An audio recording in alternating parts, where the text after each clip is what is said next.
We are back in. It's a Taco Tuesday edition of Danny and Cello. How are you guys? Thanks for being with us. We appreciate you guys listening, watching, however you kind of take it in. I am Danny Williams, Marcello Romano right there.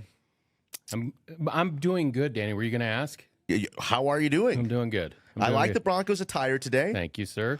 I'm getting used to this situation because I can't really see you, so I have to go up and down and around. But yeah, I'm doing good, man. Excited to talk about the Broncos and their preseason opener. Yeah. Maybe a little Nik Bonitto.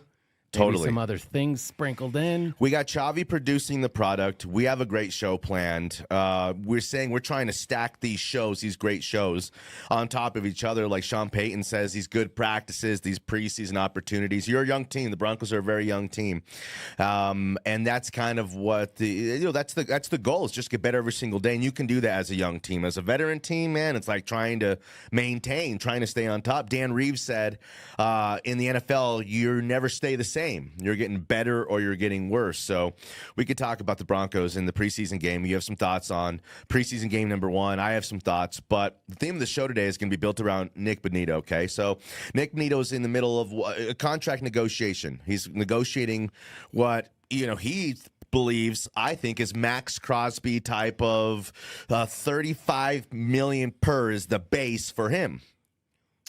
I think the Broncos are somewhere at $25 million per. You don't think they could get him now for that number? I don't think he will sign for that number. Okay, so we'll get there. That's, the money, it matters. It's playing with my money is like playing with my emotions. If it's not your money.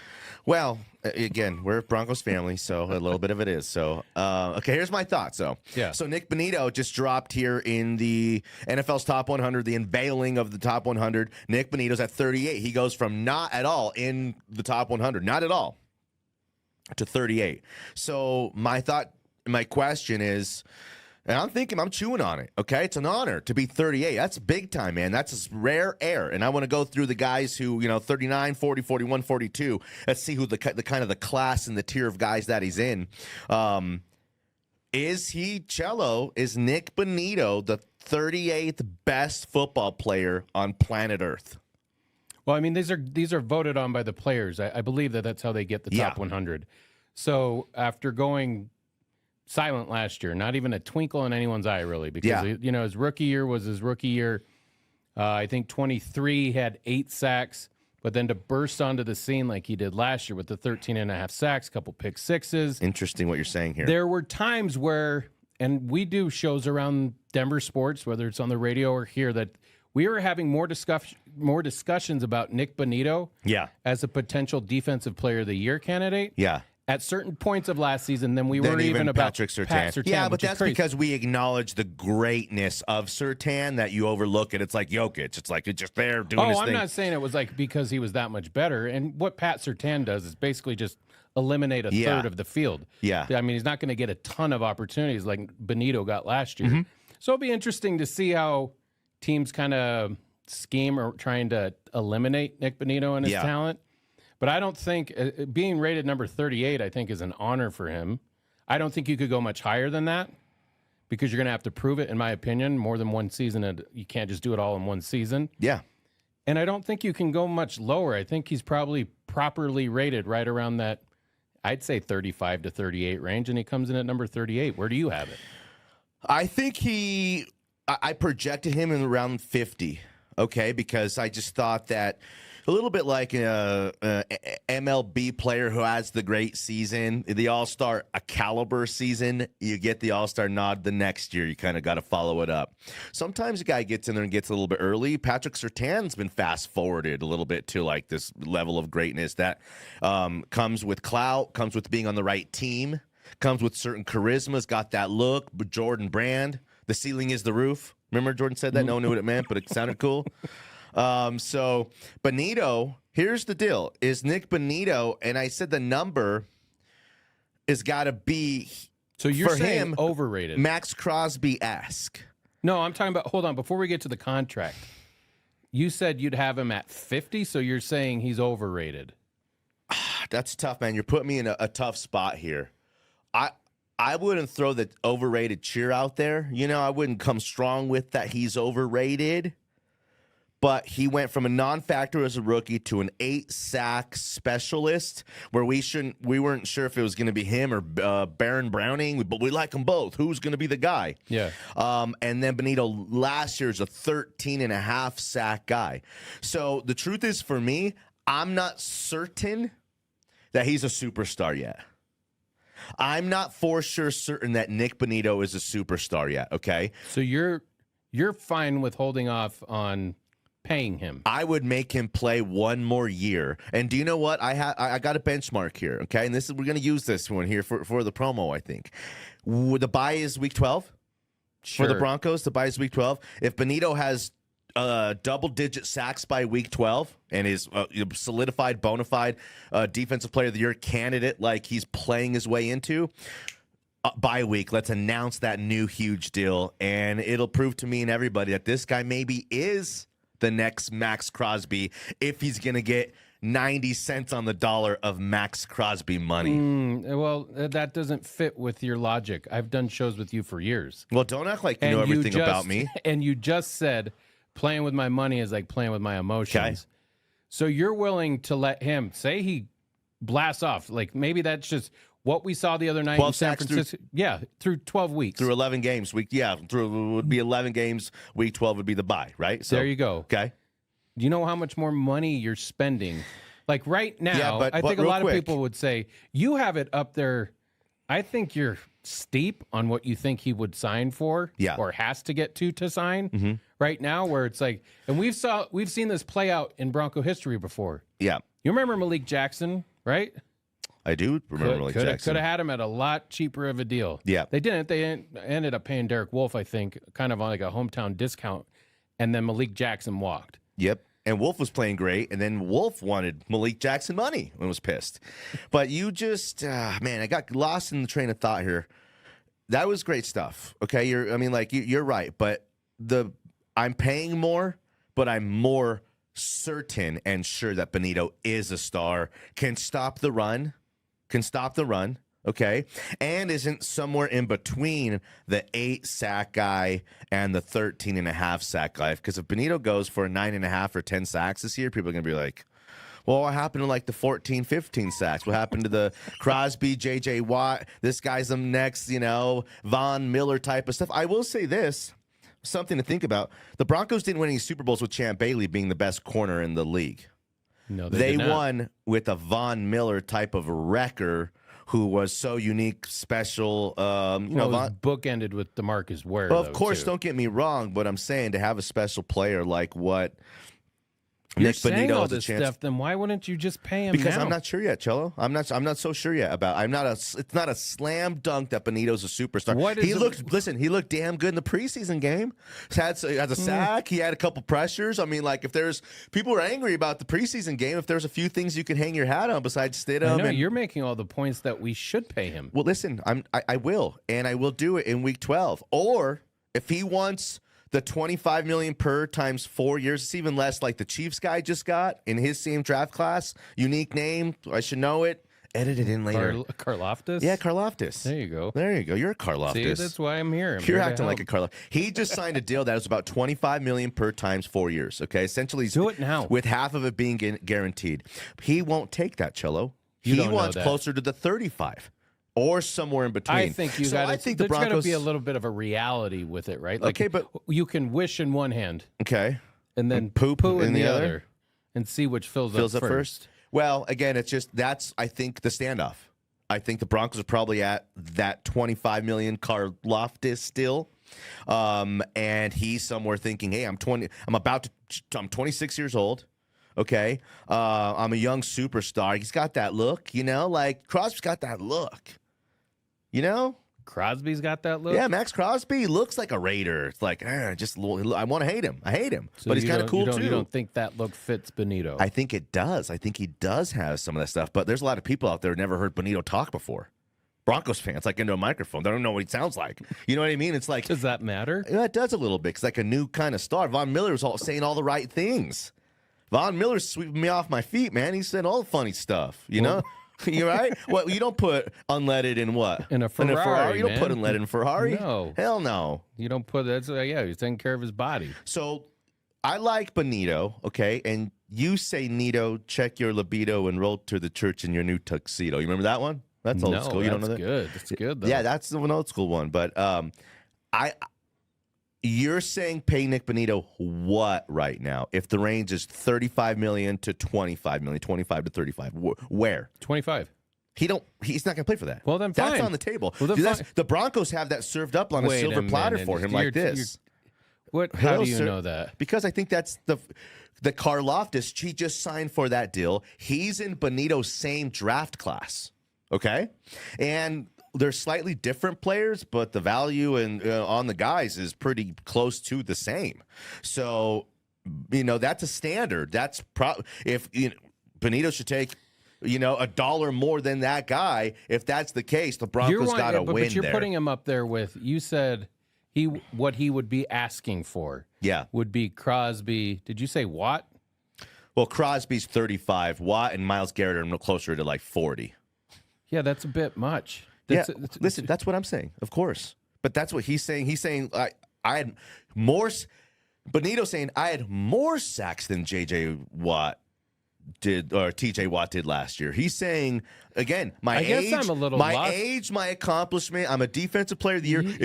Let me say this last one. Watch this. No, timeout. Okay. Because I feel like, I don't know, Chavi, maybe you can help me out. I feel like you're arguing with yourself. No, I'm playing about again. Hey man, I love the guy. He's got he's it. He could be him, but I'm not going to pay him yet. We're playing both sides, okay? That's what we do here. You got to paint the whole picture. Bob Ross just doesn't do the trees and the river. It's all about the mountains. He starts with the mountains. You got to paint the whole picture for the listeners. Yeah, but he starts with some metallic blue and he does maybe some crimson, indigo white here. He'll mix it a little bit together. So Bonitto's contract, it doesn't look like a tree when he starts. You're acting like there's no contract on the table. Dude. There is, and it's that Karlaftis deal. Bonitto's saying, "Man, I don't know. I'm the next thing. I'm it." The dude's set to make $5 million this year. Yeah. Well, do you know what? I'll tell you this too, and then maybe we can move forward. Because there's more stuff to talk about. Micah Parsons, over the 4 years he's been in the league, has more sacks than anybody in the history of the NFL over his first 4 seasons, except for 4 dudes. And it's like Derek Thomas and Reggie White and these godlike figures. Every one of the guys on the list is like a godlike NFL figure. Yeah. Micah Parsons is one of the most accomplished young ascending players, living up to all the hype. Devastating. If you ask me right now, Surtain or Micah Parsons moving forward for the next 7 years, 6 years, both healthy, who'd you rather? I'd probably take Surtain because he's mine already. But damn, I think long and hard about it because I value that position very high. He's been waiting and waiting and waiting. He could have got paid 2 off seasons ago. Should have been paid the last off season. And now Jerry Jones, no matter what you think of him, the Cowboys are going to make him play.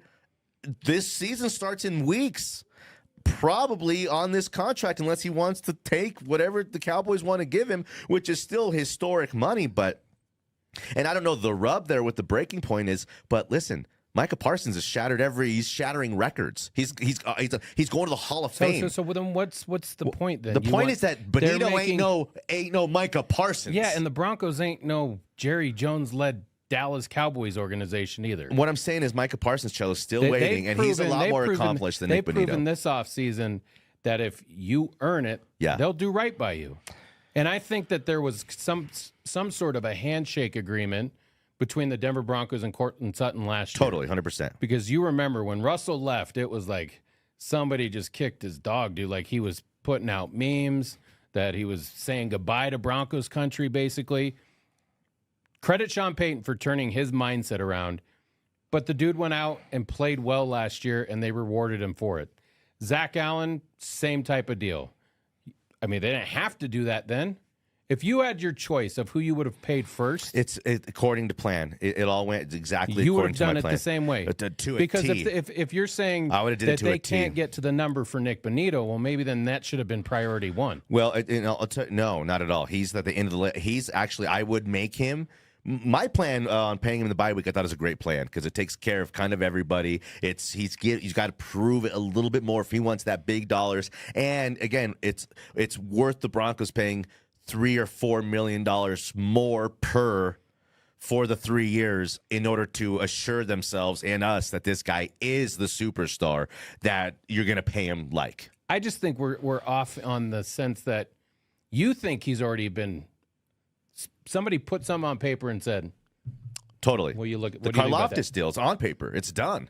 Why isn't that being reported? It is. That deal's done. They did that. No, I'm talking about. Oh, why isn't not everybody's not in everyone's business about everybody's business. Of course, we think that, again, we thought Cortland Sutton's was going to get done.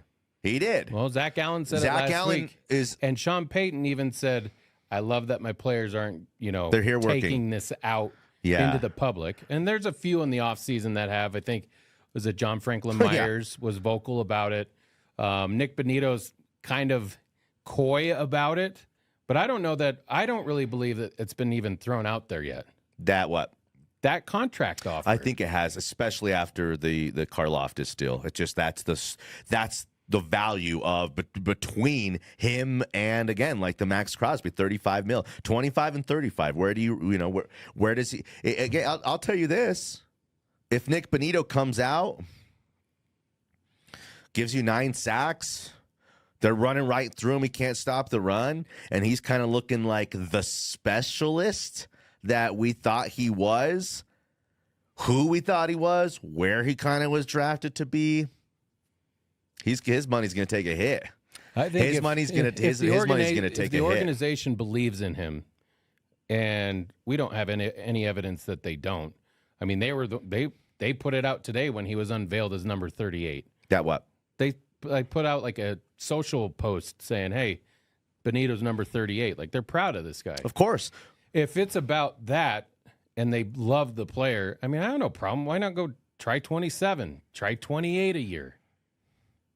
You're still going to be saving money in the long term, especially if there's where your plan gets a little crazy because you always talk about the money. It's always about the money. You always say it's not your money. It's not your money. But I've always said, Cello, especially for a team that's ascending, especially for a team that's ascending. That's what I'm saying. This is a simple quote. How you spend your money equates big picture to the success you're going to have. Literally season by season, like how will you spend the money. So then why wouldn't you pay him now? Because you'll end up because saving you don't have money. to, for one. And how much?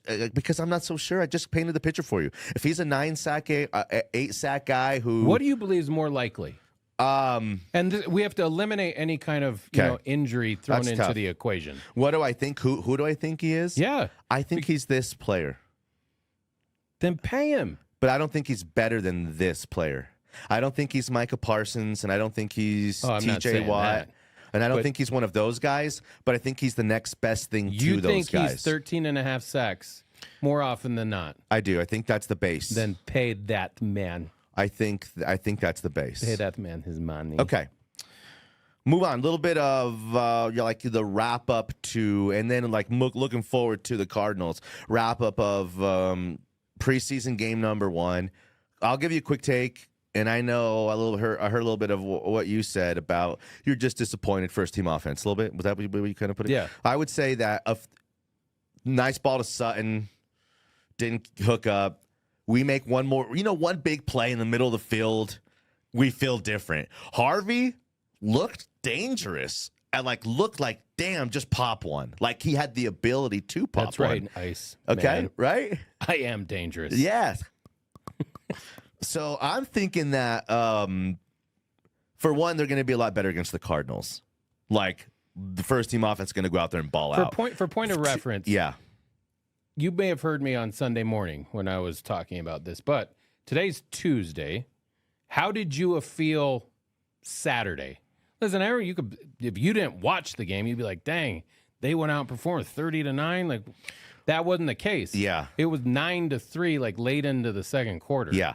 And first team offense, and even other than Nik Bonitto, first team defense, I think things got changed with the comments that were released last week that you and I discussed about Sean Payton and putting a new expectation level on this team. We nailed that. So the Broncos country was just like, dude, for real? We did the whole show as, what do we call it? It was too much too soon. Bro, Sean Payton, I know he wishes he could take back some of that stuff he was saying. I think that's why he was pissed. Oh, well, dude, I mean, God. So I'll say this. Listen, man, you're going to throw that out there, and I really don't. That's wild. I guess personality-wise, I wouldn't have done that. I would have been like, let's just go out and show it. Yeah. You don't have to vocalize it, but it's fine. I wasn't really torn up about the comments. But that's like saying your kid's really good at something. Like, you tell me, hey, come watch one of my kids, and maybe you just had a bad day or something. Yeah. And you're like, well, he's not. They're not usually like this, guys. Yeah. And that's what Sean Payton was like. He usually doesn't drop those pop flies like that. I don't know what his deal is. It must be, I don't know, sun, clouds. Okay, listen, dude. Listen, I don't. But it was like the expectation level got raised so high, so quickly, that when you sat down to watch it on Saturday night, you were like, get your popcorn ready. And then it was like, we don't have a lot of time, but I want to say this, and I like this. So Saturday night, we were at the Savannah Bananas.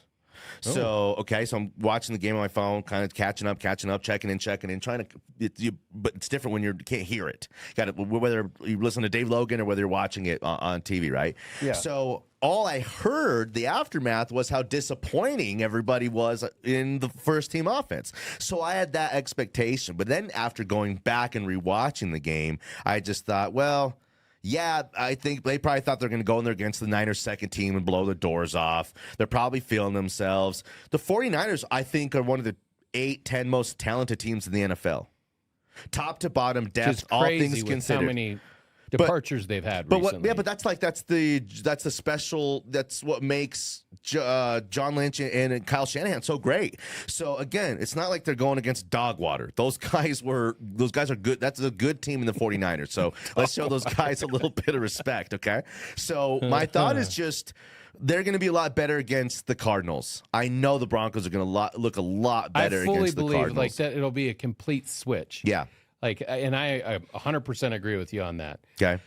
I'm just saying it was like, that's what, it was like a little deflating. You just were expecting more. Yeah, I'm not sounding easy 13 wins, you know what I mean? Come on. I didn't say 13 wins. I know, but people around here but listen, I'm not sounding any alarms like I'm worried that the sky's falling. It ain't Chicken Little time. Yeah. I'm just saying when you raise an expectation level, you want to see the product kind of match that, and it didn't. So, like, let's be honest about it. If Sean Payton himself you could tell he was pissed. Well, totally. If he's pissed, why wouldn't you be as a Broncos fan? Like, dang, what? Or disappointed. I just think, again, if that happens against the Cardinals again, not on my piss, then we'll ring some alarms, and then you're kind of getting concerned, not just pissed. Then it's the level of concern is raised, like what's going on here? This is not what we kind of signed up for, and definitely not what we expected. But I think they go cook the Cardinals. And I think they're going to look a lot better. I think those guys will probably cook. And so now you said last week you're not playing any important guys in the preseason. Yeah. You have to now. You don't have to, but it's the Sean philosophy. But we saw a bunch of teams, Cello, who didn't. You know, so it's you're one or the other if you're a head coach in the NFL, and it probably depends on your talent and your expectations. You know, if you're trying to win Super Bowls and stuff like that, and you got a few guys, it's like, hey, we're probably not going to sit this one out here. I don't mean the Dobbins, I mean like real players. And no disrespect to Dobbins, I just mean yeah. Andy Reid's playing his guys. Patrick Mahomes went out through a touchdown. That's a great call. That's something to think about.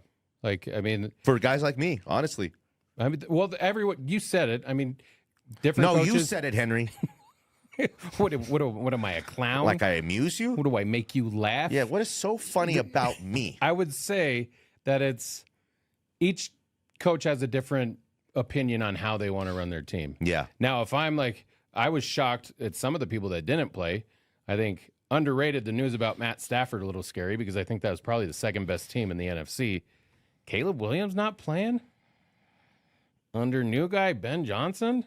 Hey, dude, like and you see Bo Nix with Sean Payton in his second year. It's all having philosophy. Procedural issues, having stuff come out of the huddle, not ready to go, like those type of things. The pre-snap problems that they were having.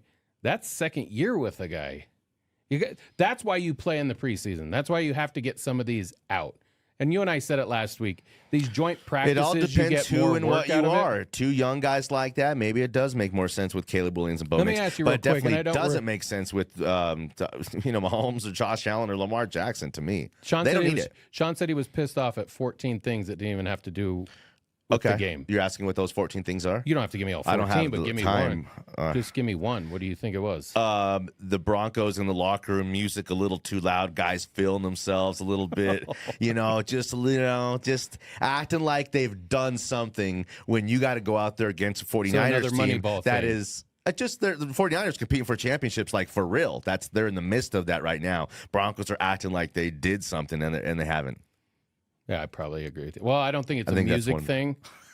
I mean, I don't think that he was like, turn this stuff off. Get some Barry Manilow on here. Turn that down. Get some Hall & Oates on here. I think it was, there's different expectations if you're going to put yourself in the upper echelon of the league. And that goes from like how you got to the bus. What time did you get to the bus on time? What would you do when you arrived at the stadium? Little things like that. Yeah. Where procedurally, championship teams do it differently. Yeah. Listen, that's the whole show. That's it. It's a wrap. I was going to try and drop this, but it don't drop. No, we'll get this stuff figured out. We appreciate you guys watching the show, listening to the show, however you consume it. The likes and the subscribes, all that stuff. Boop, beep, beep, doop, boop. Do all that stuff for us.